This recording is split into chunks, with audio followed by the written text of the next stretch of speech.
কখনো পূরণ হবে না? মেয়ে বলল, আরে পাগলি কি বললি, তুই বড় হবি, তোর বিয়ে হবে, তোর প্রত্যেকটা শখ আল্লাহ তোর স্বামী পূরণ করবে। মেয়েটা অপেক্ষা করলো স্বামীর জন্য। মেয়ে যখন বড় হলো, মেয়েটা স্বামীকে বলল বিয়ের পরে যে, স্বামী, আচ্ছা আমাদের মেয়েদের জীবনে কি কোনো শখ আল্লাহদের কোনো দাম নেই? স্বামী বলল, আরে তুমি কি পাগলি, তুমি এখন বিয়ে করেছো, বউ হয়েছো, তোমার বাচ্চা হবে, বাচ্চাকে মানুষ করবা, তোমার ছেলে তোমার শখ পূরণ করবে। মেয়ে অপেক্ষা করলো, ঠিক আছে, হয়তো বা আমার সন্তান আমার শখগুলো পূরণ করবে। ছেলের মা হলো, একদিন সন্তানকে বললো, আচ্ছা বাবা, আমাদের মেয়েদের শখের কি কোনো দাম নাই?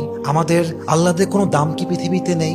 সন্তান বলছে, মা তোমার কি মাথা খারাপ? তোমার বয়স হয়ে গিয়েছে, তোমার এক পা কবরে ঢুকে গিয়েছে, তুমি এখন আল্লাহ বিল্লাহ করবা, কবরের ফিকির করবা। তখন মেয়েটা বুঝতে পারলো যে আসলে পৃথিবীতে নারীদের শখ বলতে কিছু নেই। পৃথিবীটা নারীদের আল্লাহ পূরণের জায়গা নয়। নারীদের প্রথম এবং শেষ ঘর কবর ছাড়া আর কিছুই হতে পারে না। ঠিক কিনা বলেন?